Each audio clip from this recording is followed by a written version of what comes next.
so that you're able to create like the invoice. So like then once you're the scribe, you actually like really get the hang of like knowing, oh, what drug we use to sedate the antelope versus the big cats, because the drugs that you're using to sedate the antelope might have a negative effect on the big cats. So there's this huge wide variety of information that you're learning, and if you have a question, you ask, and he's not one of those people that like makes you feel less because you don't know. Like he's very much so wants you to learn and like take away a lot from the program. So you're learning a lot, but also like you're getting just to see this incredible country that you like otherwise wouldn't probably have the opportunity to. A different aspect too, because it's not like a tourist spot. So you go into town, and like the towns are not what we are used to in the States. Like the town that is closest to us has like a gas station and like a car mechanic shop, and that's like what. So it's very very different. Do you stay in one place, or do you stay in one place in the? So you stay in one place, and you're in like, they're not tents, but they're not like buildings. Right. So they're like permanent tents. So there's like, I think actually this year there's a different camp location, because I was talking to Dr. Dupe a couple of weeks ago, and this year they're more of like actual buildings. So they're like circular, kind of like, I don't know if you guys know what a yurt is. But it's like a circular tent pretty much, with like have like a shower and a sink and like toilets and running water, and a bed. Obviously they're not going to make you sleep on the ground, but and they provide all your meals for you. So we would get up every morning and we would have breakfast. Generally breakfast was different fruits and toast and like oatmeal. And there's coffee and tea and hot chocolate, different fruit juices. And then lunch, you don't come back to the campsite for lunch generally. So they like make you a pack lunch. So you have like a sandwich and fruit and a juice box and some sort of candy generally. And then you eat dinner back at the campsite. And that ranges from braais, which are like steaks that they cook over the fire, to pasta, to different like rice and vegetables and stir fry and stuff like that.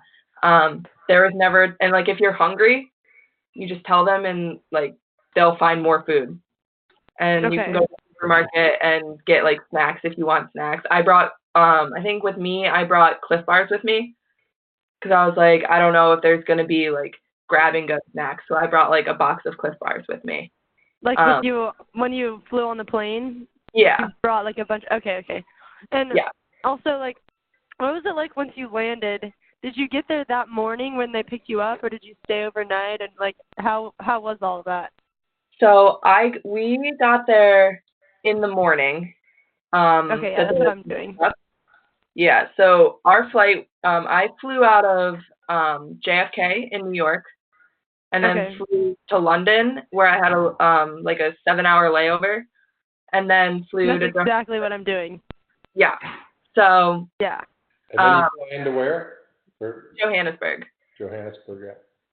So. And the airport, when you read through like the information that they send you, they're like, oh, like don't talk to the people that like try to like help you carry your bags and like all of this stuff. And like to me, like this was the first time that I was ever flying without one of my parents with me. And I was terrified. I was like, oh my God, like it sounds like these people are gonna kidnap me, and like I'm in Africa, and like what am I gonna do? But it's just like any other airport. Like you come in through security, and you go through customs, they stamp your passport, and you come out, and one of the people from ACE is always there. Generally, it's this guy named Martin. He's generally, there's like 2 different leaders that will meet you at the airport, but both times I've met with Martin when I was leaving, and then also when I was flying in. And so they're there, and if they're not there, you just like wait at a coffee shop and you'll see him like walking around. He has a big sign that says Ace on it. He has a shirt on that says Ace. Do they send pictures of these people so you know? Yeah, so I think it's like a week before you fly out, they send you like another information packet, and they send you pictures of like the two possible people that would be meeting you at the airport, so you like know who to look for. So like we sat at like this coffee shop right near where, because when we came out he wasn't standing right there, so we sat at this coffee shop right there, right near like the exit, and saw him like walking around. And they also give you his phone number too, or like whoever's meeting you, they give you the phone number. So that way the airport has Wi-Fi. So if you download WhatsApp, is like generally the easiest way to text them. So then you can like text them and be like, hey, like I'm sitting at this coffee shop. Where should I meet you? Or can you come meet me? But there wasn't a point that I ever felt unsafe. Now, what about you were with your roommate, right? So yeah. What about any other people that are going on the same trip? Do you get their information ahead of time so you can sync up? So once they have everything finalized, so the same time where they send you the picture of the two like possible people that could be meeting you with their phone numbers, they also send you like a flight itinerary with other people that could possibly be on your flight or arriving at the same time as you. So they sent that, and there was two other girls, I think, that they tell you whether they're in your program or if they're flying in but doing a different program, but they're on the same flight. Because everyone from ACE like meets in the same designated area pretty much. There's like a restaurant upstairs that they sit and they'll get you food and drinks at. But so they send you that information, and they send you like their phone numbers or their email. So like I emailed like two or three of the girls, and I was like, hey, like we're on the same flight from London to Johannesburg. Do you want to like, because we had a layover, so I was like, do you want to meet up in the airport? I don't know what time you guys get in, but so we ended up meeting up with one girl in the London airport. And then we like all hung out together because we all had the same layover. And then we flew to Johannesburg where we found like the other girl who was getting in at a similar time as us. She was actually like getting her bags and coming through customs at the same time that we were getting in. She just had a different layover. So they give you that information as well. Since what kind of clothes did you bring for the trip, since we would be going around the same time? Like, what would you recommend to bring? So I would bring probably like two sweatshirts. You don't need anything heavier than a sweatshirt because even though it's their winter months, I know on like the kit list that they send you, it says like, oh, like hats and gloves. It doesn't get that cold. I think the coldest it got was probably in the 60s. But in the mornings it can be chilly, and since you're getting up so early, it usually doesn't warm up until like 10 o'clock. So it is nice to have a sweatshirt because if sometimes you start work early and you're on the back of the truck or like on the open Jeep, and when you're driving, like the wind makes it chilly. So it is nice to have a sweatshirt for mornings and evenings. And then I went to Sam's Club, and they have like a lot of just like cotton t-shirts. So I just got like a variety of different cotton t-shirts. And then did you wear shorts or did you wear like hiking pants type things? I had both. So I wore shorts, and I also had like long pants. Either or works. Dr. Dupe wears shorts everywhere. Some of my friends only wore long pants when we were there, just because you are like walking through the bush and there's prickers and needles and there are snakes. But do get a nice pair of hiking boots if you don't have a pair, because you're going to be walking a lot. And like one time I did step on like a big thorn, and like if I had been wearing sneakers or something, it would have gone through my sneaker because it got like lodged in my hiking boot. But so it would have gone all the way through my sneakers. So do invest in a good pair of hiking boots as well, and break them in before you get there. Okay, so how tall should the hiking boots be? Should they just be like ankle high or? Yeah, mine were just ankle high. Okay. Okay. I think that's all I have to ask. Dad, did you have any more questions about your safety? No, I Are you mean, still there? Oh. I'm still here. You know, I just want to be able. Are you on like Facebook or anything like that? Yeah. Yeah, and I have a bunch of pictures from my time there. And there's Wi-Fi also, so I was able to like send pictures home to my parents, and I like FaceTimed my parents. My roommate FaceTimed her parents like every day and like told them like what we had done every day. So you do have like access to Wi-Fi. Did you have to do anything special with the phone, or just your phone worked there? Did you have to get a local? Some of my friends, or some of the friends that were on the program with me, got like international plans. Yeah. I didn't get an international plan just because like I knew like they told us that we were going to have Wi-Fi, and even my friends that did have the international plans, like the service is so spotty because you're in the middle of nowhere. Right. That I know that they didn't like they would try to like use their data, and it worked for texting fine, but like as far as like internet surfing and like using the data, it was so weak that it didn't really work. So you just used WhatsApp and FaceTime or something? Yeah. Yeah. Good deal. So I'll expect stuff from Natalie. Yeah. I'll expect communication. So where exactly is this place? So it's about 2 hours northwest of Johannesburg. So it's above, so like Johannesburg, and then there's Pretoria, and then it's above there. It's called Limpopo region. So when you look it up, it's like about an hour south of the border of Botswana, and about 2 hours north of Johannesburg. So when you're there, they pick you up at the airport, they take you in a Jeep somewhere and go to this Limpopo region.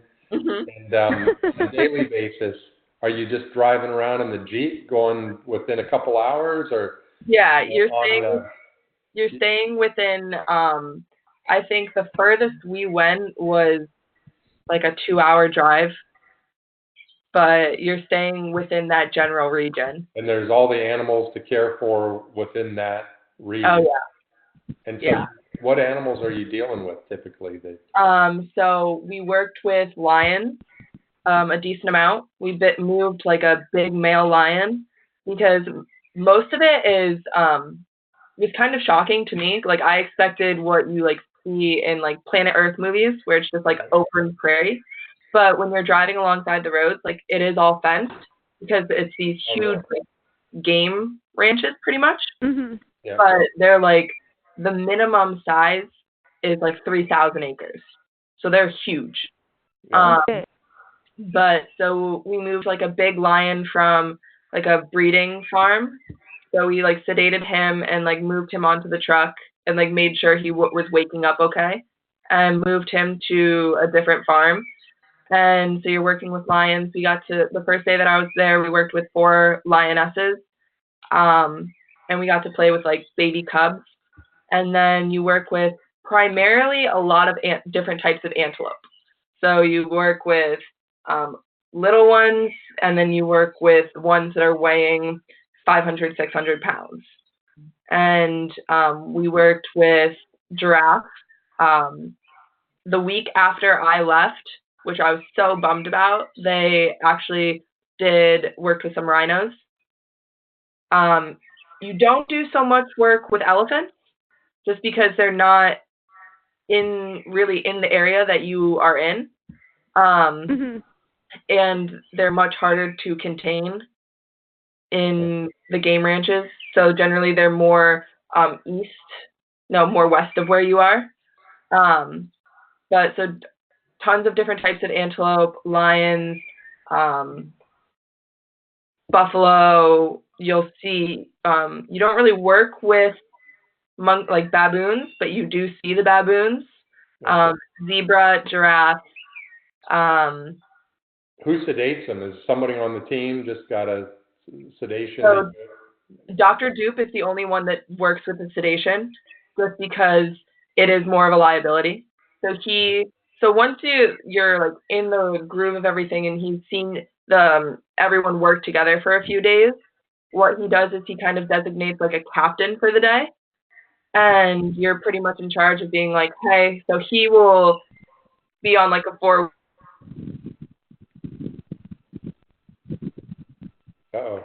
Them, and you are in like a truck behind, like driving around, and you find the animal, and you're like, okay, like you know what you're supposed to do. So you blindfold the animal, you get on the stretcher, just like pretty much like tarps with handles. You lift it up onto the truck, you secure it. You have one person like monitoring heart rate and breathing and everything like that to make sure that it's not too sedated, but it's also not going to wake up while you're moving, which is pretty scary. We thought that was happening a couple times. It never did happen. But, and then you get to the new location, you take the animal off the truck, and you generally then is like when the first week or so, Dr. Dupe will meet you there, and he'll watch you and like assist you with giving the reversal to wake the animal up. But then like I know like week 2, we did like a big project where we were moving like a bunch of different antelope that day. So he was in a helicopter the entire time. So we were actually the ones like without supervision, like administering the reversal, making sure the animal was getting up, making sure it was like, because you can't overdose the animal on the reversal. So even if you were to give them too much, it really wouldn't negatively just give them the reversal, and then you're back in the Jeep ready to. Yep. And then once they're up on their feet and kind of walking away, then you hop in the Jeep and you're going to do the next one. Right. Oh, cool. But you also see like a lot of the countryside too, because you're driving to these different farms, and South Africa is beautiful, like indescribably beautiful. So what other stuff do you, are you basically doing that work all day, and when do you go into town and do that kind of stuff? Yeah, so we're pretty much doing that all day, but Tuesdays on our way home we would stop. It's kind of funny, like the car mechanic shop actually was also a restaurant, like a pizzeria at night. So it was pretty interesting how they turned it into a restaurant at night. They had like a big like wood like pizza furnace outside in the like side yard. And they had big TVs. So we would go there and watch the rugby games and eat pizza. We got to interact with the locals. And like we became pretty good friends with a couple of the like younger people. So they would come over to our camp, and like we would like sit around and like have it like fires. You have a fire pretty much every night, and you just like kind of sit around and talk. If you have any good books, bring your books, because although you do have Wi-Fi, it's not really strong enough to watch Netflix. So I did a lot of reading while I was there. But so you get to go into town. A couple times Dr. Dupe just let us go into town, like by ourselves. Like we all went as a group, but like actually I was the one that drove because I was most comfortable driving on like the opposite side of the road. So I drove into town, and we got food and went to the supermarket and kind of like walked around. And then he takes you, we were passing through the town that has like these like souvenir shops on our way to do like one of our jobs one day. So we like allotted extra time, and we stopped and we had lunch, and we went to the souvenir shops, and we got to like look around and kind of see what else was going on outside of like our little town. Okay, cool. Also, did you like whenever you took pictures or whatever, did you just bring your phone, or did you bring like a GoPro or something? I just used my phone. Okay. And everyone in the group is really good. Like Dupe kind of makes a point of, hey, like she's administering the reversal, take a picture of her. Like this is like what you're gonna want a picture. So everyone, like even if you didn't ask, someone would generally like pop out their phone, since if they're not doing anything, and like snap a picture of you so that you did it. And like we would sit around and like airdrop pictures to each other that we took throughout the day. Okay, cool. What's your Facebook info so we can go see some pictures? And it's just Sarah Boyd, and then my like profile picture is actually a picture of me with the Cliffs of Moher in the background. Okay. And are there any other girls or people that so we can talk to maybe one more or something? Yeah. My roommate, I know this semester she's really busy with school, so I don't know if she would be able to, but I can ask her. I can text her, and I can text a couple of the other girls and see if any of them have time and would be willing to talk to you guys. And then if they are, I can forward all their information to you, and then I could send your information to them as well. Okay. So you're in London for what, another couple months or something? Yeah, I'm here so I'm flying from here to Africa. Yep. Because it was just more cost effective because I have like a week between when I am done with my schooling here to when I go to Africa, and it was more cost effective for me to stay here and fly from here rather than flying back to the States and then redoing the whole trip. So did you just do a semester abroad in yeah. London? What Yeah. school are you at over there? What was that?